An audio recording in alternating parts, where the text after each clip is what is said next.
All right. I'd like you to think about something for a moment.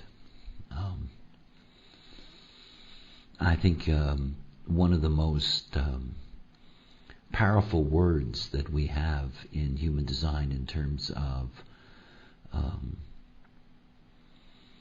it's just a very powerful word. It's this word fractal. I've been using this way to describe connectivity and geometry from the very beginning of my work. And I don't know how well, in essence, it is really understood.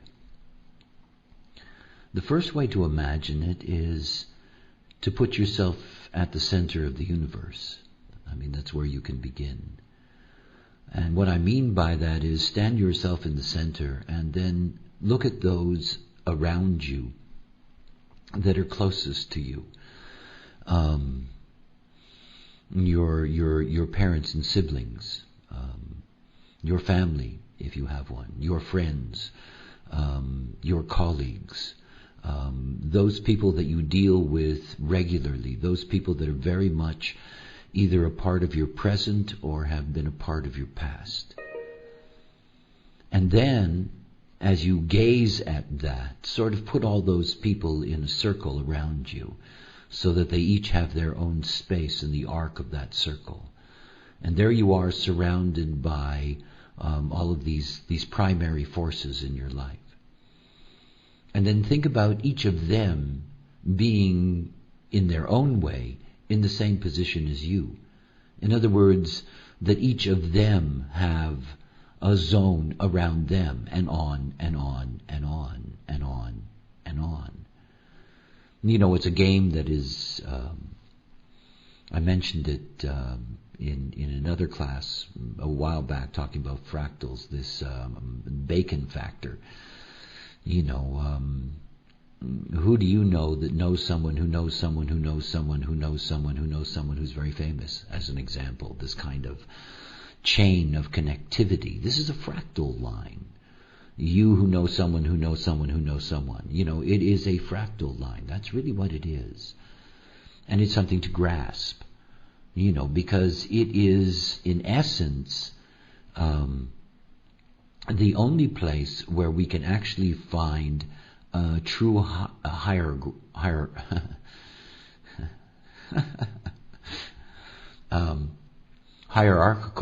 I had trouble with that one this morning. A true hierarchical structure.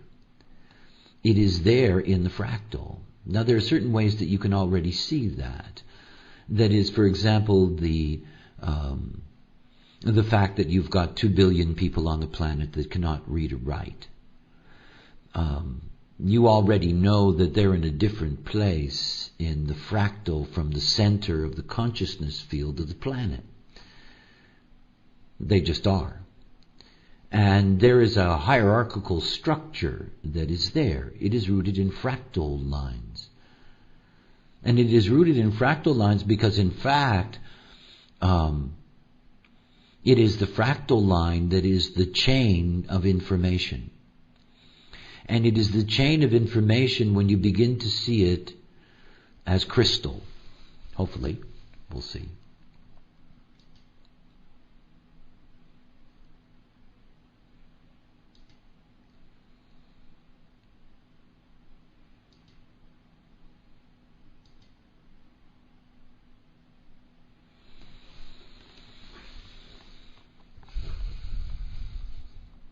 Here is an illustration of our 5-sided crystal. Basically, in this sense, sort of an upside down 4-sided pyramid. You can see the second base on one side and the first base on the other side, and the third base is going to be that face underneath there, and here is going to be the fourth, and the fifth is going to be the one that's the base underneath. So we've got this, this 4-sided crystal mechanism. Now, let's think about it for a moment, and imagine for a second what we're looking at. Now, what I want to illustrate here is what it might have looked like when these two crystals were once together. You know, if you move these two so that these two faces exactly match up the way they were together before we had this, shattering of the crystals at the Big Bang. And they were, in essence, had one face connected to each other. It is along that face that there is a fractal breaking. In other words, there is a shattering that separates them, but the fact is that they were once together. As this crystal was once together with whatever was there that was part of the shattering here and the shattering here and so forth and so on. In other words, what we're trying to do is trying to find the map of the shattering. Because the mapping of the shattering, is the fractal line as it moves from each piece that is broken off, this place where they originally connected. Now, we're actually talking about consciousness crystals. In other words, consciousness crystals have a relationship to each other, a physical relationship to each other, because certain consciousness crystals, a personality crystal that someone may be endowed with and the personality crystal of someone else, they may in fact have been connected to each other. And this primary connection, this is called a first generation fractal. This is the primary connection. So you start working out a chain, You've got a chain of these fractals, and of course they can go in many directions because there's many faces. And this fractal line, first generation, second generation, third generation, and on and on and on and on and on and on. And when you remember in the mythology of cosmology that the center is not in the middle, it means that some fractal lines are very long and some fractal lines are going to be relatively shorter. Which means there's going to be less consciousness crystals going along that fractal than the vast amount of consciousness crystals that may be going along this fractal. It's why certain truths are considered universal, because they have the deepest penetration along a fractal line. Deepest penetration. The simpler the truth, the further the penetration that's possible. You can see that in the theory of relativity. That in the theory of relativity, fractal lines are going to be limited. You're only going to be able to go so far down a fractal to be able to get the information to make any sense. The vast majority of humanity that's lived with relativity for, 100 years, it was 1904, that they still have no idea what it means. They sort of, maybe some grasp what it's led to. But the simpler the truth, because you're going down a fractal line, it's like broken telephone. This game that children play.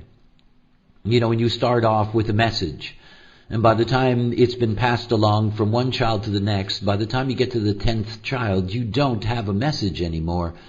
You have a garbled, very bizarre phrase. It loses its syntax, it loses words, it loses its value. And of course, this is what happens when information moves down a fractal line. You see, the crystals, in their alignment out of the center, the ones that are closest to the center are closest to what is the universal presentation of a truth. It is the microcosm of the totality. It is the filtering microcosm.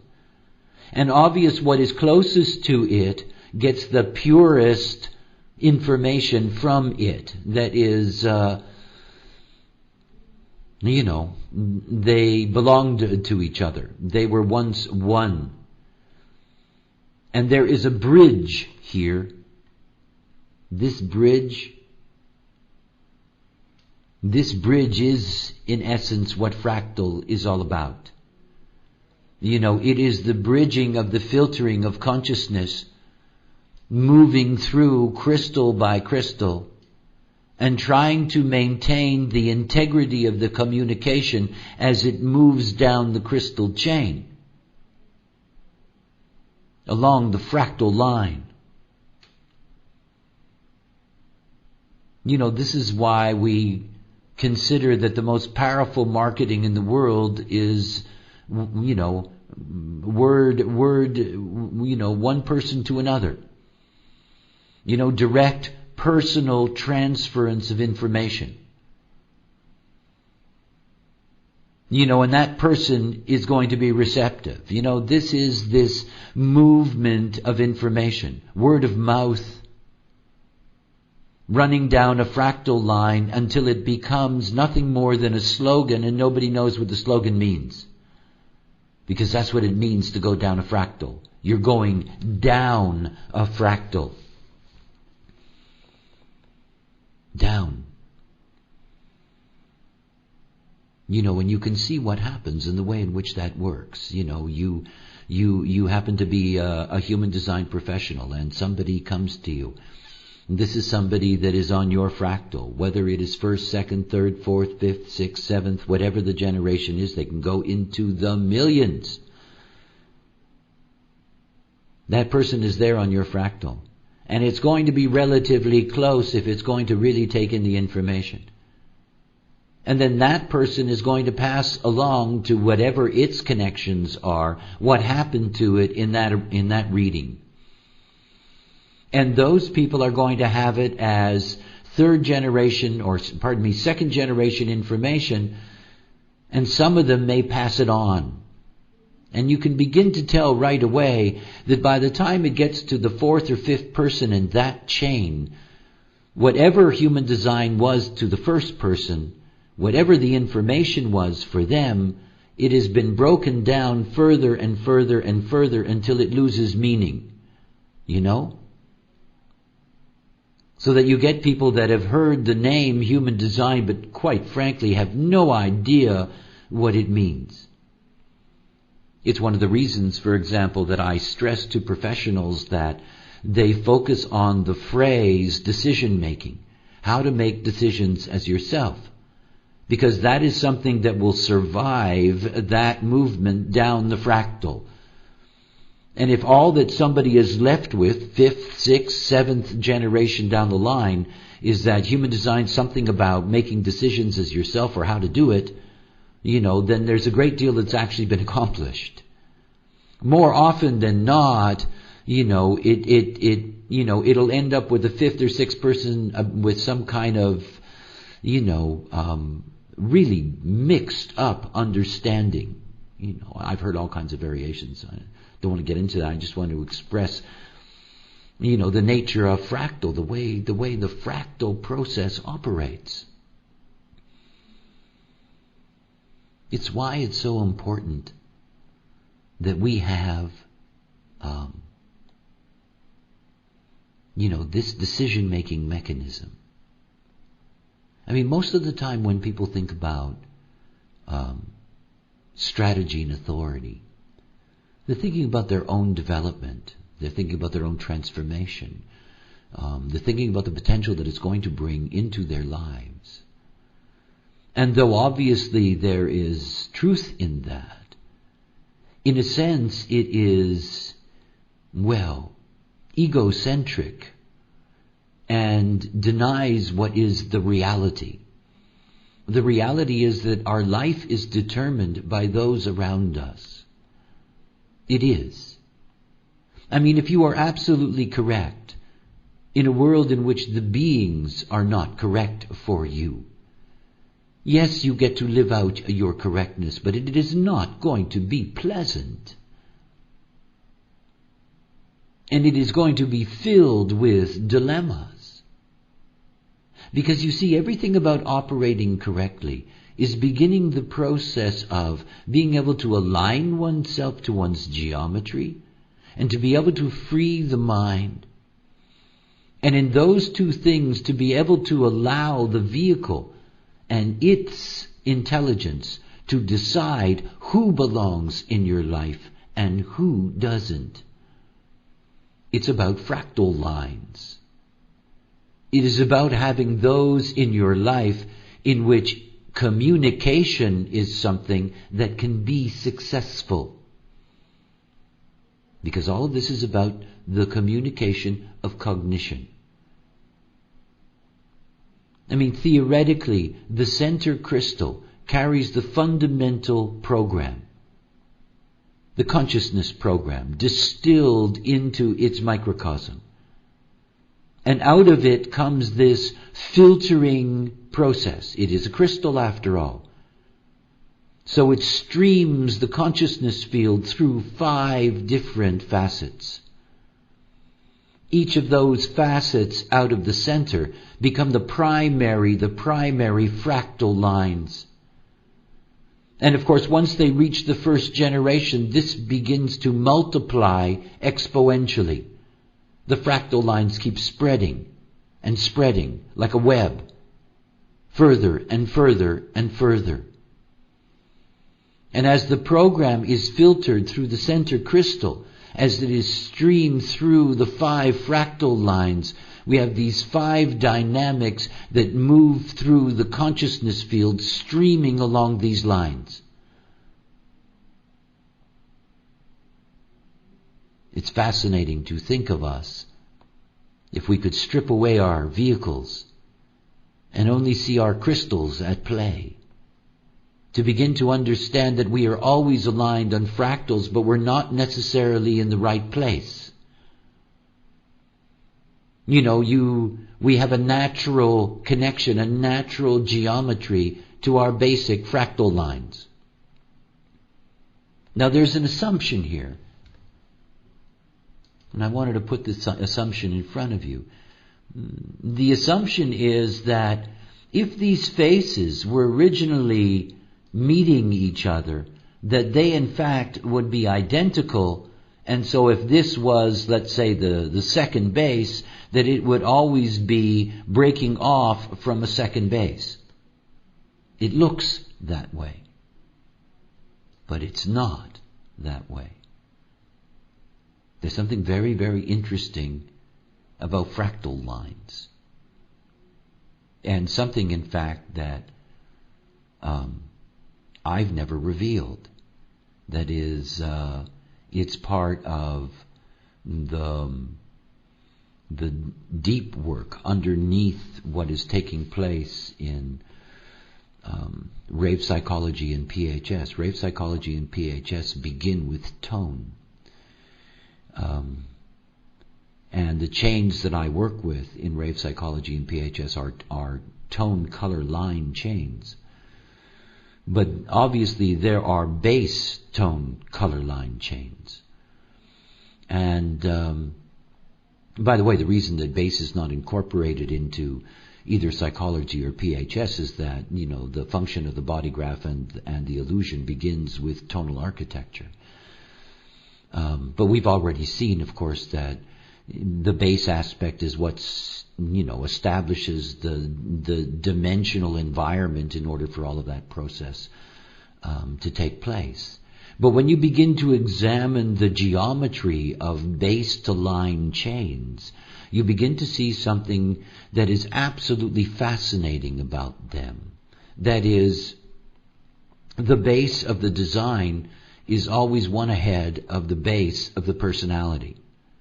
You got a second base personality, you're going to have a third base design. There is this progression that takes place. And it is this progression that is the true fractal alignment. Think about it this way. Think about it in terms of profile. In both PHS and rave psychology, we are at this point in the second semester dealing with the six color chains. And 6 color chains are fascinating, particularly on the personality side, because they involve the anomaly that is that all transitional profiles have a 6 color personality. the 1, 4, 2, 5, 3, 6, 4, 1, 5, 2, 6, 3s.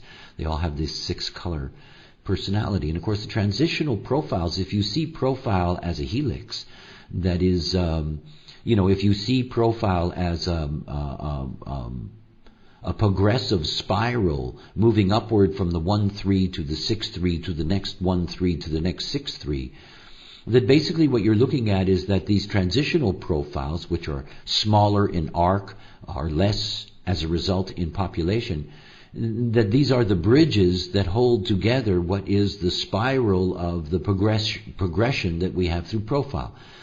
It is the bridging of what is the role of the species and the role of the consciousness.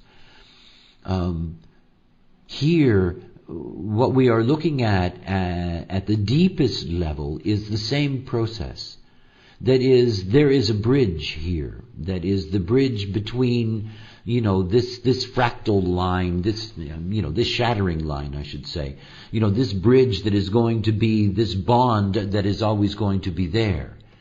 And the thing is that it's a progression. It's a progression. So in that sense, as a progression, that if you are somebody whose personality is second base, that the first person on your fractal line is always going to be somebody that is going to have that third base. As a matter of fact, third base beings are going to be the ones that you're going to be most attuned to in seeing them as being the most receptive to you. Quite something to think about, actually, when you extrapolate all of that to the surface. This is the fractal movement. So the 2 to the 3 to the 4 to the 5 to the, back to the 1, this movement, this chain that exists along a fractal line.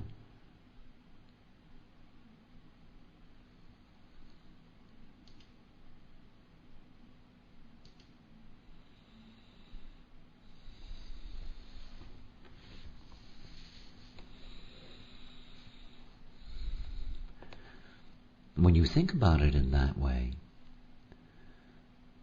we begin to see that there is a new kind of relationship that we can look at that has to do with the relationship not of the base to the totality, but bases to each other.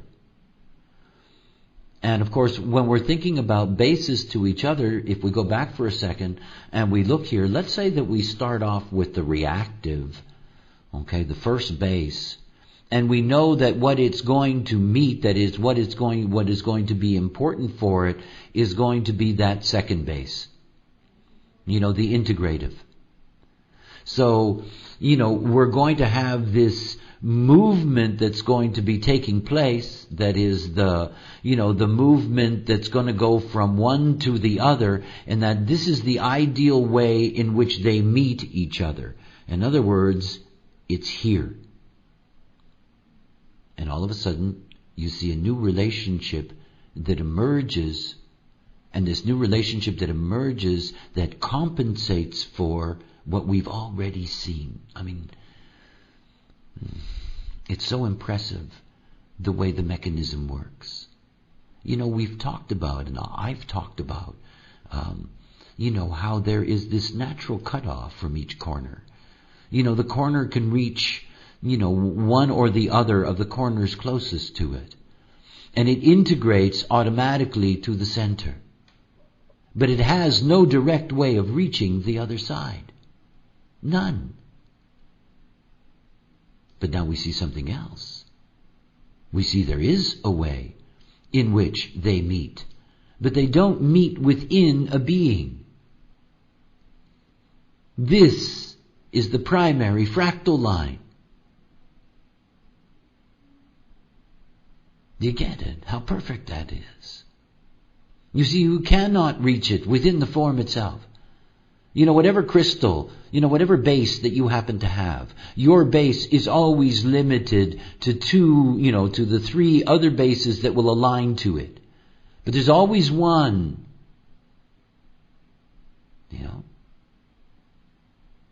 So whatever your base happens to be, whether you're over here, Your primary fractal connection is going to be over there. It's going to be on the other side. And now we have a magical way to add to what is already an extraordinary illustration. You see, everything is bound by the fractal connection. Because every single human being, in the way in which they're constructed, in the way in which the crystals operate, in the way in which they contribute to the totality, there's always something missing. In each of us, there's always something missing. And it's a big missing. It is the consistency that holds together the whole illusion. I mean, not like, our existence falls apart if we don't meet that base. But that's where our prime fractal connection is. It's over there.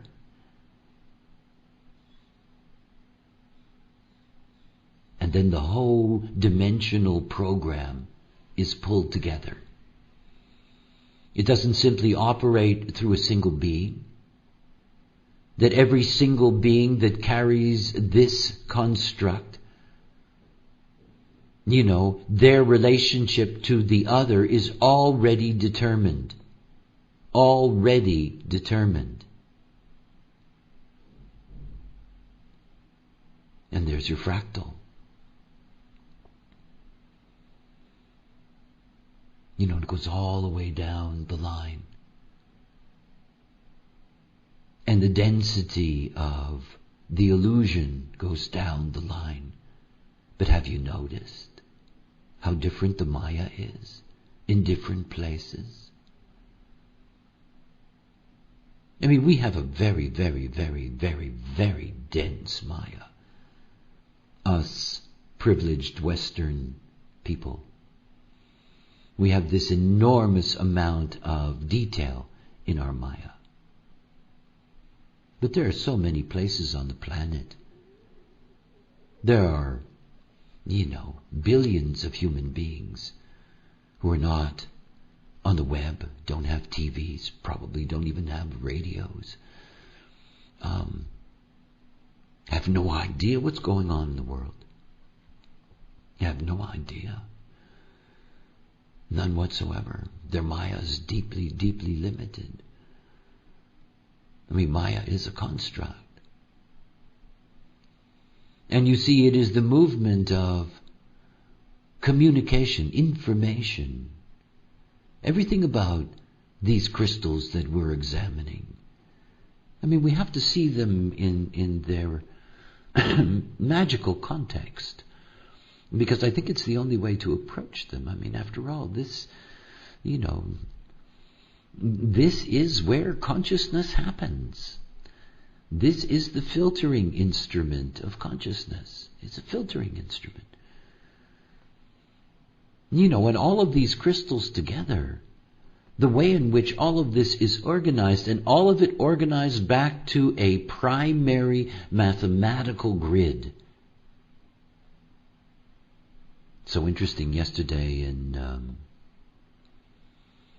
Rave Cosmology, I'm talking about the deep future and how everything about our progression into the future is about reforming that original continuity. I mean, it's the magical work of the magnetic monopole. It's the monopole that's really the instrument of all existence. And its primary function is to hold us together. Hold everything together. Hold itness together. We are constantly being pulled towards each other, helplessly in that sense. And there is a perfection to that, which on the surface you can only attain through correctness.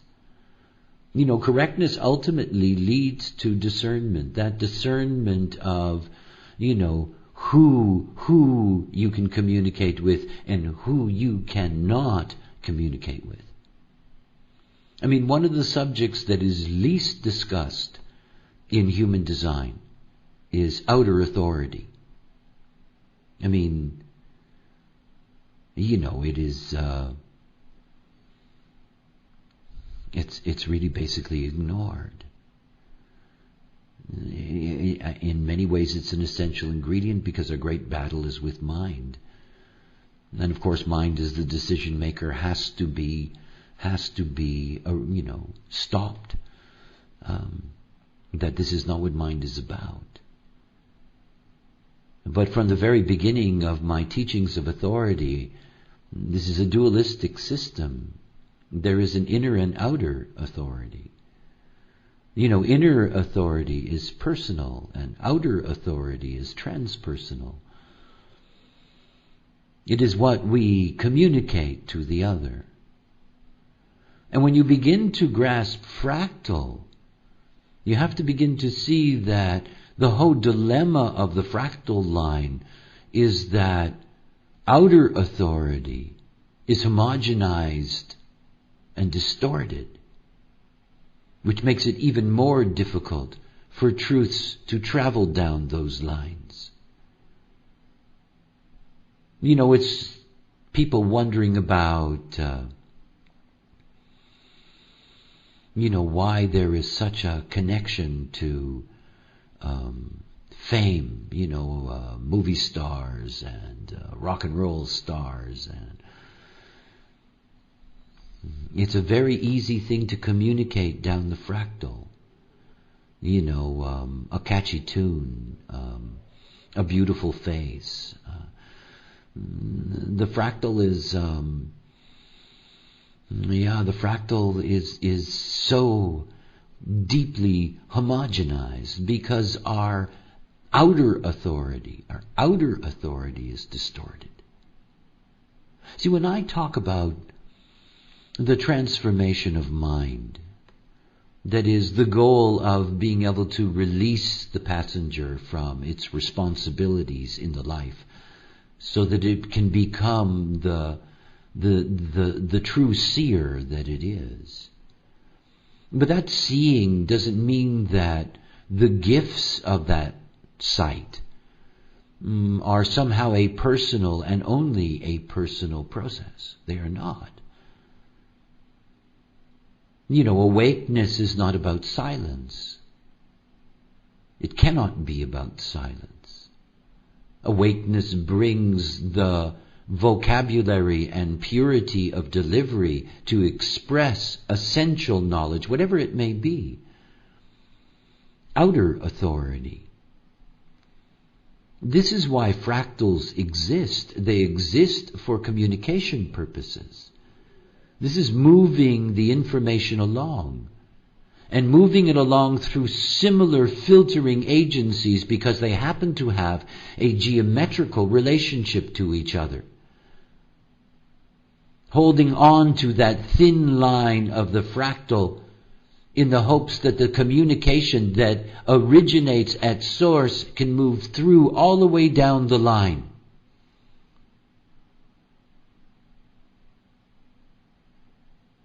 And you see this purity of communication. This can only come from outer authority, mental, outer authority. That's why I'm so concerned about uniqueness. Uniqueness, it's not about, communicating argumentation. This is homogenization. This is stuck in the Maya. This is caught in the duality of the Maya, the this and that of the Maya. But you see, when you're operating correctly, you're operating out of your own authority. There is no this or that. There is just the integrity of your unique perspective. And if it is a product of true outer authority, there is no need for argument. There is simply a recognition of the slice of validity communicated. See, we are all here to communicate our outer authority. It's what we're about. And we know it is not easy to find those that we can communicate with and we are understood. Human beings talking to each other? How little they hear each other? You see, when your mind is in control of your life and you're having a heated discussion with somebody, your mind is so busy trying to figure out how to, win, control, defeat the other, defend oneself, prepare the next sentence. And while you're preparing the next sentence, you don't hear what's being said because you don't care. Because you're just dealing with homogenized views, and homogenized views can always be argued about. Because there is no universal truth.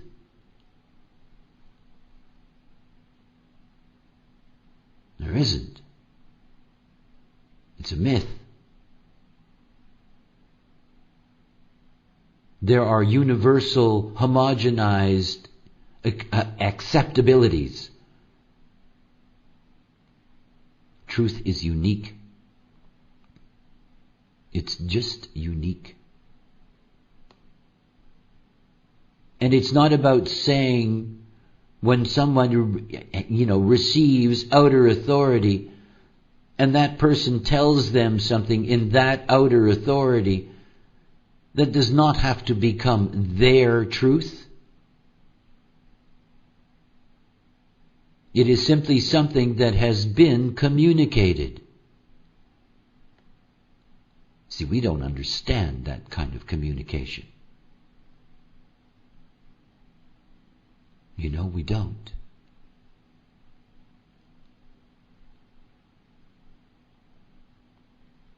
This is the way in which the program tries to compensate. There are all these hidden fractal lines. There are these natural mathematical partners.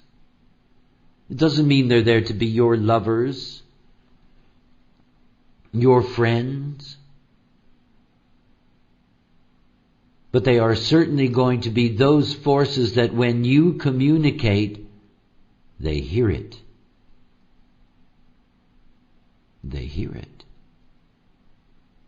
And if it resonates within them, they pass it along. You'll never guess what I heard yesterday. This is the movement. It's why I'm always so concerned about simplicity. It's not because I think that those beings that are interested in human design don't have the grasp. The greatest dilemma of a knowledge like this is how misleading intelligence is. It's misleading. When you understand the nature of fractal, you realize that simple is the only way that you get beyond the third or fourth or fifth or sixth generation of communication. It's the only way that anything moves, and I'm a 5-1, I'm here to call universally. You can't do that when the language is so complex that nobody truly can grasp it. It has to be simple. And if something can be distilled down to the simple and stand up to testing, then it is something that will move down the fractal line. And it says something about all communication. All communication. Is that one of the things that we avoid the most in our dealing with the other is the simple. We don't say what we really think. We don't say what we really feel. We couch things in coded expressions, innuendo, facial movement. We don't really share what's really there because we don't know how. And I'm speaking of humanity. You see, the homogenized world can never afford to be honest. There is no true honesty in all that. They can't. They can't because they are never secure within themselves. You can never be honest with another person if you're not secure within yourself. You can't. And you see, our communication with the other, this is one of the essential roles that we have. It's why we have this magic of, jumping across. It's not the same. We know that. It's not. But it's that jumping across that means everything. This movement of consciousness from one to the other. And not repeated exactly because the faces, the facets are not the same. But a progression. A progression in the movement of the communication so that communication doesn't go in flat and as propaganda. But it goes in with the possibility of being transformed. And the simpler it is, the more it stays to its true nature as it moves down the fractal line. Without this communication, we are nothing. We can see that even within the context of the homogenized movement, that communication is the bedrock of human achievement. We communicate in so many ways now, it is incredible. I can remember when it was something to have a telephone. I remember party lines, for God's sake. Now you can Skype and swipe and you can do this and that and you've got, mobiles and this. You have so many ways to communicate. It is unbelievable. And what's being communicated?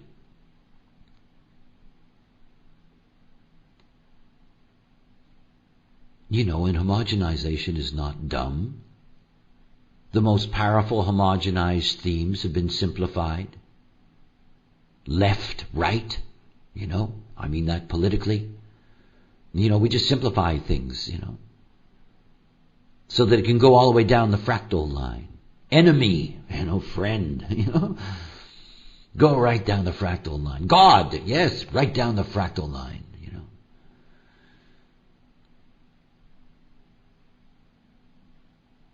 And you can't pick them out of a crowd. This is about our life process. Each one of us is the center of, a vast fractal structure. And it means that we have to begin to look at who's there in our life. And we have to begin to reassess the way in which we communicate. It's this communication. The biggest change that I have noticed in my life about me as a person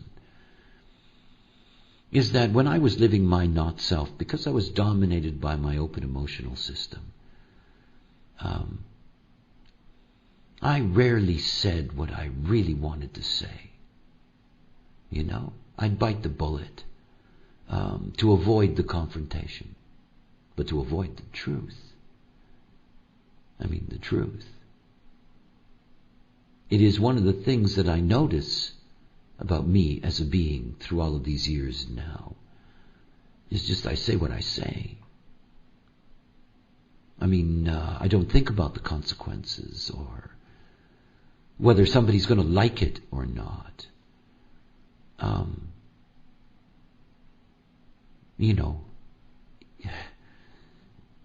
We're here to communicate truth. Truth. Our truth. Not our homogenized variation of the homogenized story. Our truth, our uniqueness, our pureness as beings, our perception. Everybody wonders about, poor mind, it can't make decisions anymore. Give me a break. You can see here what mind is for. It's to communicate down the fractal line its unique truth, and not so that it becomes the next one's truth, but that it's received correctly. That's all. That's all you can ever want and ask, is that the other hears you. Outer authority is an expression of our purpose. You only get to true outer authority when you are beginning to live your purpose. It's the expression of it. I'm a manifester. I have a very tight aura. I have a very, very narrow fractal line. I see all these beings in my life, and I see that there is one commonality of the beings that are in my life. I can express my outer authority to them.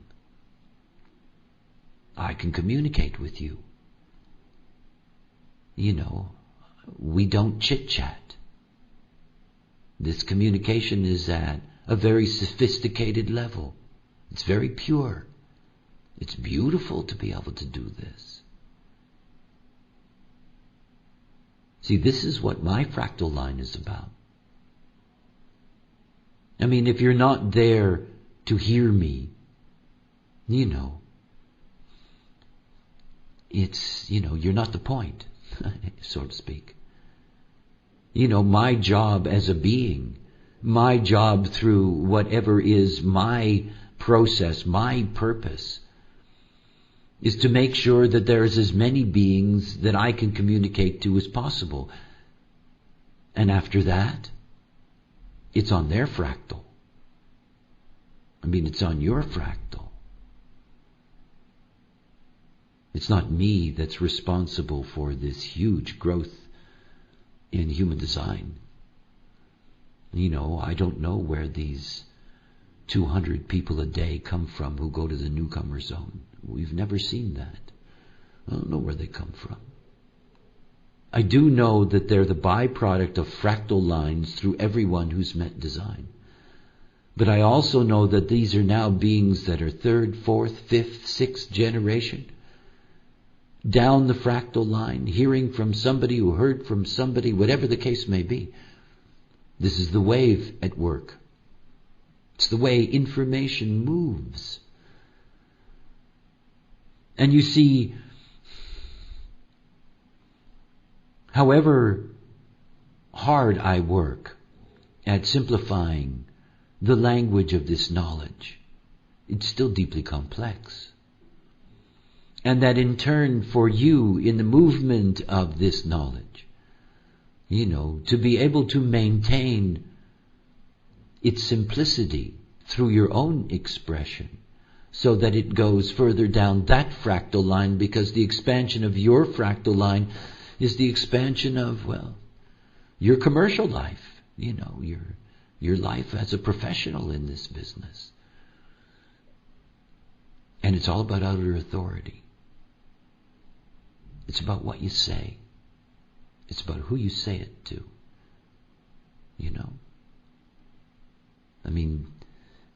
It's only here in the base, because base is so deeply connected, so specifically connected when we talk about personality, because of course it's eternal in that sense. And it's only through base that you get to see where the personality's contribution can really be in the life. The passenger's contribution. This observer, this seer that is able to give a running commentary, the blow-by-blow analysis of what they see. And for some, those on their fractal, that will be deeply, deeply important to hear. It's like those people that have an analysis from you and not me, It's not like they should have one with someone else, or that someone else could do a better job, or, all that stuff. They're there to get it from you. This is what the fractal is all about. And sometimes it is very, very difficult, to be able to speak true outer authority. Because, this is when you really meet the resistance of the not-self. They don't like it. They don't like it when communication is no longer the homogenized formulas that have been developed. They don't like it.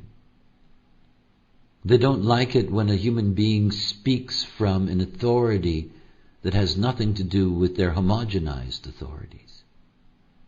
How do you know? How can you be so sure?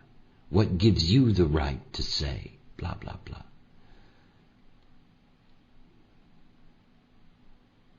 See, the mind for me, it is all about what one can offer the other. It is our true transpersonal quality. It's so special. When I think of my design, I bow my head. I bow my head because this life is a gift. And this form is a gift. And all that's wonderful. But for my mind, what makes my life worthwhile is what I do every day. Teaching. That's what gives my life its intellectual value. To be able to,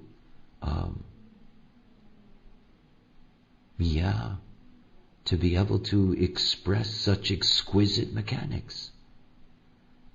This is what outer authority is for. I'm not against the mind. I'm not an anti-mind person. I'm just against the mind that is not used correctly. I'm against the mind that is wasted on the personal when it's here for the transpersonal. You're not here, all of you, to take this in silence and not pass it on. You know that. This is not just personal. It's not just about you. Otherwise, it wouldn't really be of any value. At least in the sense of coming from a 5-1. This is the magic. And you have to trust in your outer authority. You live correctly. If you operate correctly, you have to trust in that outer authority. Let it be what it is. The one thing that is so clear to me about fractals is that fractals demand that we communicate and that we communicate successfully. It's what it demands. It doesn't mean that each of us needs to communicate in that sense down some vast line. There are certain fractal lines, as I said, that go long and deep and some that go short.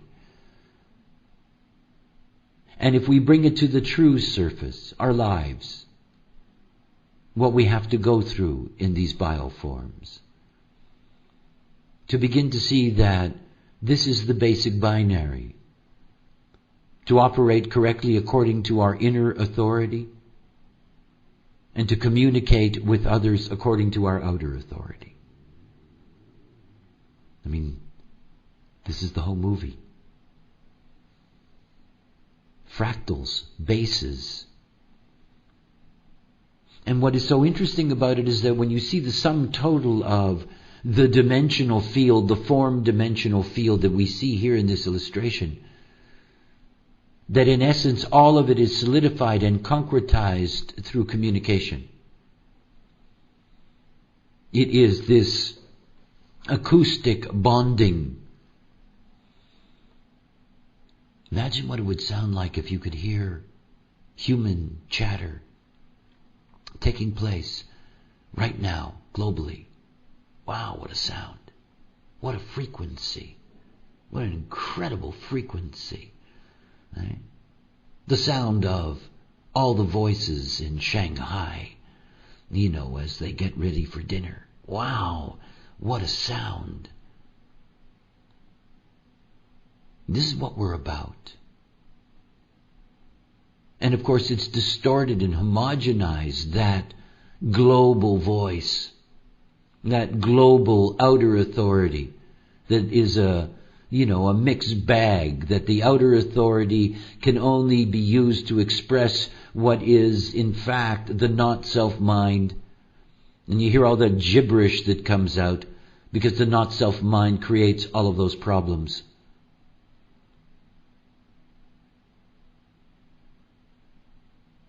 Yeah, it's how we communicate. It's how we communicate to each other. It's one of the things I look forward to Ibiza, the event. It's always so interesting, all these human design people and the nature of communication. And you can tell the difference. You can tell the difference. So, if there's anything to be learnt from fractals, it has to be taken deeply into the personal life. This recognition that to communicate clearly, with clarity, honestly, directly, that this is what we're here for. And that not all are ready to hear us. And not all are going to be comfortable with such outer authority. But there will always be those that for them it's the essential communication. And that makes it deeply rewarding. Okay. All of you, thank you for coming at these odd times. And do take care. Until next week. Bye for now.